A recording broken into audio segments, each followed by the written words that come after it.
ദൈവത്തിരുനാമത്തിന് സ്തോത്രം ചെയ്യുകയും സ്തുതിക്കുകയും ചെയ്യുന്നു. കർത്താവിൽ പ്രിയരെ, സന്തോഷത്തോടൊരിക്കൽ കൂടി ദൈവത്തിൻ്റെ വചനം പങ്കുവയ്ക്കാൻ കർത്താവ് തരുന്ന അവസരത്തെ ഓർത്ത് ദൈവത്തെ സ്തുതിക്കുന്നു. പ്രത്യേകാൽ ഇന്ന് കർത്തൃദിവസം കൂടി ആയിരിക്കുകയാൽ അനുഗ്രഹിക്കപ്പെട്ട ഈ കർത്തൃദിവസത്തിൽ വചന കേൾവിക്ക് താല്പര്യത്തോടെ കാത്തിരിക്കുന്ന പ്രിയപ്പെട്ടവർക്കെല്ലാവർക്കും യേശുക്രിസ്തുവിൻ്റെ ധന്യമുള്ള നാമത്തിൽ വിനീതമായ സ്നേഹവന്ദനങ്ങൾ അറിയിക്കുന്നു. ഓരോ ദിവസവും നമുക്ക് വേണ്ടതെല്ലാം നൽകി തരുവാൻ സ്വർഗം തുറന്ന് കനിഞ്ഞ് ദൈവകൃപകൾ നമ്മുടെ മേൽ വചനത്തിലൂടെ പകർന്ന് ശക്തരാക്കി തീർക്കുന്ന ദൈവത്തിൻ്റെ മഹാദയ, ആ ദയയ്ക്ക് മുമ്പിൽ തലകളെ വണക്കി നന്ദി പറഞ്ഞ് ഹൃദയം തുറന്ന് ആരാധിച്ചും സ്തുതിച്ചും സർവശക്തനായ ദൈവത്തിന് സകല മഹത്വവും കരയറ്റിക്കൊണ്ട് ഇന്ന് നാം ഒരുമിച്ച് ചിന്തിപ്പാൻ ആഗ്രഹിക്കുന്ന ആത്മീക ചിന്തയ്ക്ക് ആധാരമായ വേദഭാഗത്തിലേക്ക് നിങ്ങളുടെ ശ്രദ്ധയെ തിരിക്കുന്നു. വിശുദ്ധ യോഹന്നാൻ്റെ സുവിശേഷം 5-ാം അധ്യായം 4, 5, 6 വാക്യങ്ങൾ ഞാൻ നിങ്ങളെ വായിച്ചു കേൾപ്പിക്കാം. യോഹന്നാൻ്റെ സുവിശേഷം 5-ാം അധ്യായത്തിൻ്റെ 4, 5, 6 വാക്യങ്ങൾ. അതത് സമയത്ത് ഒരു ദൂതൻ കുളത്തിലിറങ്ങി വെള്ളം കലക്കും. വെള്ളം കലങ്ങിയ ശേഷം ആദ്യം ഇറങ്ങുന്നവൻ ഏത് വ്യാധി പിടിച്ചവനായിരുന്നാലും അവന് സൗഖ്യം വരും. എന്നാൽ 38 ആണ്ട് രോഗം പിടിച്ച് കിടന്നൊരു മനുഷ്യൻ അവിടെ ഉണ്ടായിരുന്നു. അവൻ കിടക്കുന്നത് യേശു കണ്ടു. ഇങ്ങനെ ഏറിയ കാലമായിരുന്നു എന്ന് അറിഞ്ഞു. നിനക്ക് സൗഖ്യമാകുവാൻ മനസ്സുണ്ടോ എന്ന് അവനോട് ചോദിച്ചു. വേദപുസ്തക ചരിത്രത്തിലെ ഏറ്റവും സുപരിചിതമായ ഭാഗങ്ങളാണ് ഈ വായിക്കുന്നതെല്ലാം. 38 കൊല്ലക്കാലം കുളക്കരയിൽ കിടന്ന മനുഷ്യനെ തേടി നമ്മുടെ കർത്താവ് എത്തിയതും ആ കുളക്കരയിൽ നടന്ന മഹാത്ഭുതവും നീണ്ട വർഷത്തെ കാലപ്പഴക്കം ചെന്ന കാലക്കേട് ഒറ്റ വാക്കുകൊണ്ട് മാറ്റി ആ മനുഷ്യനെ വീട്ടിലേക്ക് അയച്ച മഹാദൈവത്തിൻ്റെ ശക്തിയും ആ വാക്കിൽ വ്യാപരിച്ച ദൈവിക വിടുതലും അത് ആശ്ചര്യത്തോടു കൂടെ മാത്രമാണ് വായിക്കാനും ശ്രദ്ധിക്കാനും വിശ്വസിക്കാനൊക്കെ കഴിയത്തുള്ളൂ. വേദപുസ്തകം വെറുതെ വായിച്ചു വിടുന്നവർക്ക് ഇതൊരു ആശ്ചര്യകുതുകമായി തോന്നത്തില്ല. പക്ഷേ സംഭവ്യമാണ് എന്ന് വിശ്വസിച്ചുകൊണ്ട് ഇന്നും ഈ കാര്യങ്ങൾ നടക്കും, ക്രിസ്തുവേശു മുഖാന്തരം എന്ന് വിശ്വസിച്ചുകൊണ്ട് ഈ കാര്യങ്ങളെ ഗ്രഹിക്കുകയും വിശ്വസിക്കുകയും ചെയ്താൽ അതൊക്കെ നമ്മെ സംബന്ധിച്ച് അത്ഭുത ചരിത്രങ്ങളാണ്. പ്രിയപ്പെട്ടവരെ, ഇന്ന് ഈ പരിചിതമായിരിക്കുന്ന വേദഭാഗത്ത് നിന്ന് എന്നെ ചിന്തിപ്പിച്ചത്, എന്നോട് നമ്മൾ ഓരോരുത്തരോടും പറയാൻ ദൈവാത്മാവ് പ്രേരിപ്പിച്ചത്, എന്നെ ഗ്രഹിപ്പിച്ചത് ഞാൻ നിങ്ങളോട് പറയട്ടെ.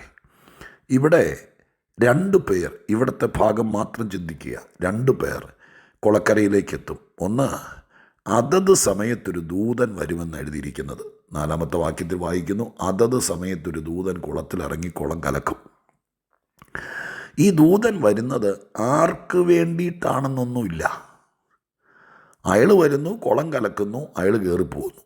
ദൂതൻ, വ്യാഖ്യാതാക്കൾ പറയുന്നത് ദൂതൻ എന്ന് കേൾക്കുമ്പോൾ സ്വർഗത്തിൽ നിന്ന് ഗബ്രിയേൽ മാലാഖയെപ്പോലത്തെ ഒരു അദൃശ്യ രൂപിയാണ് എന്ന് വിചാരിക്കേണ്ട എന്നാണ് കൂടുതൽ വ്യാഖ്യാതാക്കൾ പറയുന്നത്. ഇതൊരു മിറാക്കിൾ സ്റ്റേഷൻ പോലെ, ഇങ്ങനെ തീർത്ഥാടന കേന്ദ്രങ്ങളിലൊക്കെ ഓരോരോ അത്ഭുത സിദ്ധികളും കഥകളൊക്കെ എൻ്റെ പിന്നാമ്പുറങ്ങളിൽ ഇന്നും കാണുമല്ലോ എന്നതുപോലെ ദേവാലയത്തോട് ചേർന്ന് താഴത്ത് ഉണ്ടാക്കപ്പെട്ടിരിക്കുന്നൊരു കുളമാണിത് യെരുശലേമിൽ, ആ മതിൽക്കെട്ടിനൊക്കെ പരിസരത്ത് തന്നെ. അപ്പോൾ അതിന് നിയോഗിക്കപ്പെട്ട ഒരാളാണ് ദൂതൻ എന്നാണ് പറയുന്നത്. അതൊരു ട്രഡീഷണൽ ചിന്താഗതിയും അങ്ങനെ ഒരു വിശ്വാസവുമാണ്. ഒരാൾ പ്രത്യേക സമയത്ത്, പെരുന്നാളിൻ്റെയോ മറ്റേതെങ്കിലും സമയത്ത് ഈ കുളക്കരയിൽ കിടക്കുന്ന വിവിധ തരം രോഗം ആയിരിക്കുന്ന ആളുകൾക്ക് വേണ്ടിയിട്ട് വരുമെന്ന് പറയുന്നു. ഈ ഇടയ്ക്കൊരു പ്രഭാഷകൻ്റെ പ്രസംഗത്തിൽ കേട്ടു, അദ്ദേഹം കൊണ്ടുവന്ന ഒരു തരം മരുന്ന് പോലെ എന്തോ, ഒരു തൈലം പോലെ എന്തോ കുളത്തിൽ കലക്കുമെന്ന്. വ്യാഖ്യാനങ്ങളാണ്, എനിക്ക് കൃത്യമായിട്ട് അറിയില്ല. ഞാൻ ഈ പലരും പറയുന്നതൊക്കെ കേട്ട് ആ അറിവൊക്കെ കാതോർത്ത് എൻ്റെ ഊഹങ്ങളിൽ ചിലപ്പോൾ ശരിയായിരിക്കാം. കാരണം ഈ നമ്മുടെ നാട്ടിലൊക്കെ ഭൂമിയിൽ ആളുകൾ ആവശ്യക്കാരായിരിക്കാൻ ഒരുപാട് തരത്തിൽ ട്രഡീഷണൽ ആയിരിക്കുന്ന ചിന്തകളുണ്ട്. അതൊക്കെ ഈ 5-6 മിനിറ്റിനുള്ളിൽ പറഞ്ഞ് ബോധിപ്പിക്കാൻ ബുദ്ധിമുട്ടാണ്.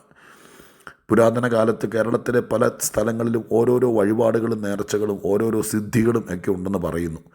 അതുപോലെ ഒരു മനുഷ്യനാണ് ഈ ദൂതൻ എന്നാണ് പറയുന്നത്, അതിന് നിയോഗിക്കപ്പെട്ടിരിക്കുന്നയാൾ. അയാൾ വന്ന് കുളത്തിൽ കുളം കലക്കും, ഈ തൈലം പോലത്തെ എന്തോ അതിൽ കലക്കുമെന്നാണ് പറയുന്നത്. അതായിരിക്കാമെന്ന് വ്യാഖ്യാതാക്കൾ പറയുന്നു കേട്ടോ. എന്തുമാകട്ടെ, അങ്ങനെ ഇയാൾ വരുന്നത് ആരാ? മനുഷ്യനാണെങ്കിലും ആരാണെങ്കിലും ഈ ആൾ വരുന്നത് ഒരാളെ ലക്ഷ്യമാക്കിയല്ല. അയാളൊരു ദൗത്യം നടത്തി മടങ്ങിപ്പോകുന്നു, അത്രയേ ഉള്ളൂ. അയാൾ കുളം കലക്കുന്നു, മടങ്ങുന്നു. ആർക്കെങ്കിലും ആദ്യം ചാടാൻ കഴിവുള്ളവൻ ആരാണോ ആർക്കെങ്കിലും ചാടിയാൽ അവന് രക്ഷപ്പെടാം. അതാണ് ആ കുളത്തിൻ്റെ സിലബസ്.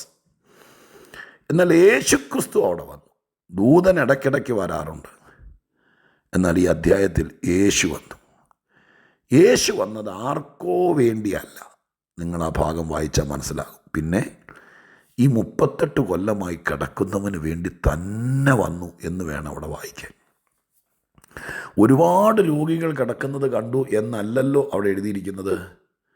അവിടെ എഴുതിയിരിക്കുന്നത് ഇങ്ങനെയാണ്: എന്നാൽ 38 ആണ്ട് രോഗം പിടിച്ച് കിടക്കുന്ന ഒരു മനുഷ്യൻ അവിടെ ഉണ്ടായിരുന്നു. അവൻ കിടക്കുന്നത് യേശു കണ്ടു. കുറേ കാലമായിട്ട് ദീനം പിടിപെട്ട മനുഷ്യർ എന്നല്ല എഴുതിയിരിക്കുന്നത്. കുറേ രോഗം പിടിച്ച മനുഷ്യർ കിടക്കുന്നത് കണ്ടെന്നല്ല, മനുഷ്യൻ എന്ന് എഴുതിയിരിക്കുന്നത്. ഒരുപാട് ആളുകൾ കിടക്കുന്ന സ്ഥലത്ത് ഒരുവനെ മാത്രം കാണാൻ സ്വർഗത്തിൽ നിന്ന് ദൈവത്തിൻ്റെ പുത്രൻ ഈ താണഭൂമിയിൽ വന്നിട്ട് ദേവാലയത്തിൽ ആയിരക്കണക്കിന് ആളുകൾ കൂടുന്ന മുകളിലത്തെ നിലയിൽ അല്ലെങ്കിൽ ആ സ്ഥലത്ത് വന്നിട്ട് പോകാതെ പടിക്കെട്ടുകൾ ഇറങ്ങി ഈ കൊളക്കരയിലേക്ക് യേശുക്രിസ്തു ഈ ഒരുവന് വേണ്ടി മാത്രം വന്നു. എന്നെ കേൾക്കുന്ന പ്രിയപ്പെട്ടവരെ, ഒരുപാട് ആർക്കോ വേണ്ടി വരുന്ന പലരുമുണ്ട്. എന്നാൽ എനിക്ക് വേണ്ടി മാത്രം വരുന്നൊരു കർത്താവുണ്ട്. നിങ്ങൾക്കങ്ങനെ വിശ്വസിക്കാമോ?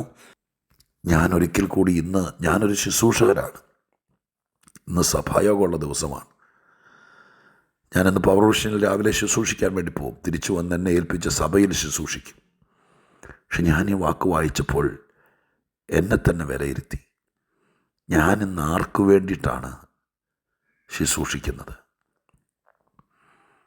അങ്ങനെ ചോദിച്ചപ്പോൾ എൻ്റെ ഉത്തരം മുട്ടി. ആർക്കോ വേണ്ടി, ഇന്നാർക്ക് വേണ്ടി എന്ന് പറയാൻ ഇപ്പോഴും എനിക്ക് ആയിട്ടില്ല. ഒരുപാട് ആളുകൾ കൂടി വരുന്ന കൂട്ടായ്മയ്ക്കകത്ത് ഞാൻ വചനം ശുശ്രൂഷിക്കുന്നു, പ്രാർത്ഥിക്കുന്നു. എൻ്റെ ആത്മാർത്ഥത മുഴുവൻ എന്നെ പരിശുദ്ധാത്മാവ് ബോധിപ്പിച്ച നിലവാരത്തിൽ പ്രാർത്ഥിച്ചവരെ ബലപ്പെടുത്തി അതിൽ ആരാണോ വിശ്വസിക്കുന്നത്, ആരാണോ അതിന് വിധേയപ്പെടുന്നത്, അവർക്ക് അതിൻ്റെ അനുഗ്രഹങ്ങൾ കിട്ടും. ഇന്നാർക്ക് വേണ്ടിയാണ് ഞാൻ ശുശ്രൂഷിച്ചത് എന്നെനിക്ക് എടുത്തു പറയാൻ പറ്റില്ല. എന്നാൽ യേശുക്രിസ്തു ഇന്ന് സഭായോഗത്തിന് വരും. നിങ്ങളൊക്കെ കൂടുന്ന സഭ കർത്താവിൻ്റെ ആണെങ്കിൽ കർത്താവ് വരുമെന്ന്. കർത്താവ് വരുന്നത് ആർക്കോ വേണ്ടി ആയിരിക്കുകയില്ല. കർത്താവ് ചിലരെ തേടി വരുന്നവനാണ്. ഈ വാക്യം വേണമെങ്കിൽ നിങ്ങൾ ഒന്നോടെ ബൈബിൾ തുറന്നു നോക്കൂ. അവിടെ എഴുതിയിരിക്കുന്നത് ആർക്കോ വേണ്ടി കുളം കലക്കാൻ വരുന്നവനല്ല, ആർക്കോ വേണ്ടി പ്രസംഗിക്കാൻ വരുന്നവനല്ല, ആർക്കൊക്കെയോ വേണ്ടി പ്രാർത്ഥിക്കാൻ വരുന്നവനുമല്ല, ആരെയൊക്കെയോ ശുശ്രൂഷിക്കാൻ വരുന്നവനുമല്ല. പിന്നെയോ ആർക്കോ ആവശ്യക്കാരനെ കണ്ടുവച്ചിട്ടുണ്ട്, അവന് വേണ്ടി വരുന്ന കർത്താവ്. ഇന്നും ഞാൻ നിങ്ങളോട് പറയാം, നിങ്ങൾക്ക് വേണ്ടി മാത്രം വരാൻ ഇവിടെ ആരുമില്ല. നിങ്ങൾക്ക് വേണ്ടി മാത്രം തുറക്കപ്പെട്ടൊരു സ്ഥാപനമില്ല. പക്ഷേ യേശുക്രിസ്തു എന്ന ഏകരക്ഷകൻ നിനക്ക് വേണ്ടി മാത്രം എത്ര ദൂരം നടന്നും നീ കിടക്കുന്നത് എവിടാണോ അവിടെ വരെയും വരാൻ മനസ്സുള്ളവനാണ്. ഇന്ന് ആർക്കോ വേണ്ടി വരുന്ന ദൂതനെ പ്രതീക്ഷിക്കാതെ എനിക്ക് വേണ്ടി മാത്രം വരുന്ന കർത്താവിനെ ഒന്ന് മനസ്സിൽ കാണാൻ പറ്റുമോ? ആ കർത്താവ് നമ്മുടെ അടുക്കൽ വന്ന് നമ്മോട് സംസാരിക്കട്ടെ. ഞാൻ വീണ്ടും ആശ്ചര്യപ്പെട്ടു. വേറെ രോഗികളെ യേശു കണ്ടില്ലേ? അവരോടാരോടും മനസ്സലിഞ്ഞില്ലേ? അവരോടാരോടും മിണ്ടിയില്ലേ? അവിടെ അങ്ങനെയൊന്നും കാണുന്നില്ല. ആ ഒരുത്തനെ മാത്രം സൗഖ്യമാക്കി കിടക്കെടുത്ത് നടക്കാൻ പറഞ്ഞ് അവനെ വീട്ടിൽ വിട്ടു. യേശുവും പോയി. ഞാൻ പറഞ്ഞത് ശരിയല്ലേ? യേശു ആർക്കോ വേണ്ടി വന്നതല്ല, ആവശ്യക്കാരനായ ഒരുവന് വേണ്ടി വന്നതാണ്. നിങ്ങളിന്ന് അങ്ങനെ വിശ്വസിക്കുക. എൻ്റെ വിഷയത്തിന്, എനിക്ക് വേണ്ടി, എനിക്കായി മാത്രം ഈ ദിവസങ്ങളിൽ എൻ്റെ കർത്താവ് എൻ്റെ അടുക്ക വരും. പോയ വഴിക്ക് കയറിയ ഒത്തിരി പേരുണ്ട്. ഇവിടെ വരെ വന്നപ്പോൾ നിന്നെ ഒന്ന് കണ്ടിട്ട് പോകാമെന്ന് വിചാരിച്ചു എന്ന് പറഞ്ഞ് രോഗക്കിടക്കയിലോ ക്ഷീണാവസ്ഥയിലോ കണ്ടിട്ട് പോകുന്ന ഉറ്റമിത്രങ്ങൾ കാണും. പക്ഷേ നിനക്ക് വേണ്ടി മാത്രം വരാൻ നിനക്ക് വേണ്ടി സമയം ചെലവഴിപ്പാൻ, നിനക്ക് വേണ്ടി മാത്രം പ്രവർത്തിപ്പാൻ എൻ്റെ കർത്താവ് വരും. ഒന്നോടെ ഞാൻ ആ തലവാചകം പറഞ്ഞ് നിർത്തട്ടെ. ആർക്കോ വേണ്ടി വരുന്ന ദൂതനും എനിക്കായി മാത്രം വരുന്ന കർത്താവ്. പ്രാർത്ഥിക്കട്ടെ. പരിശുദ്ധ ദൈവമേ, ഞങ്ങളുടെ സ്വർഗീയ പിതാവേ, നല്ല ദിവസം, കർത്തൃദിവസം. ഒരുപാട് പേർക്ക് എൻ്റെ കർത്താവിനെ ആവശ്യമുണ്ട്. തളർന്നവർ, ക്ഷീണിച്ചവർ, ഇനി ആരും കാണാൻ പോലും വരാനില്ലാത്തവർ, ഒരുപാട് പേരുടെ വിജയം കണ്ട് എനിക്ക് മാത്രം ഇങ്ങനെ ആയല്ലോ, എൻ്റെ കുഞ്ഞിന് മാത്രം ഇങ്ങനെ ആയല്ലോ എന്ന് പറഞ്ഞ് കിടക്കുന്ന ചിലർ, അവർക്ക് വേണ്ടി മാത്രം വരുന്ന കർത്താവേ, ഞാൻ ദൈവത്തോട് പ്രാർത്ഥിക്കുന്നു, തിരുസന്നിധിയിലേൽപ്പിക്കുന്നു. ഈ ദൂത് ശരിക്കും വിശ്വസിച്ച് കണ്ണ് നിറഞ്ഞ് പ്രാർത്ഥിക്കുന്ന ആരെങ്കിലും ഉണ്ടെങ്കിൽ, ഇതൊരാഴ്ചവട്ടത്തിൻ്റെ 1-ാം ദിവസമാണല്ലോ അപ്പ, ഈ ആഴ്ചയിൽ എൻ്റെ കർത്താവ് അവർക്ക് വേണ്ടി മാത്രം ഒന്ന് വരണേ, ഒന്ന് പ്രവർത്തിക്കണേ. അത് സംഭവിച്ചെന്ന് കേൾക്കാൻ ഞാൻ ഒത്തിരി സ്തോത്രത്തോടെ കാത്തിരിക്കും. ദൈവം അത് ചെയ്യും. യേശുവിൻ നാമത്തിൽ തന്നെ. ആമേൻ.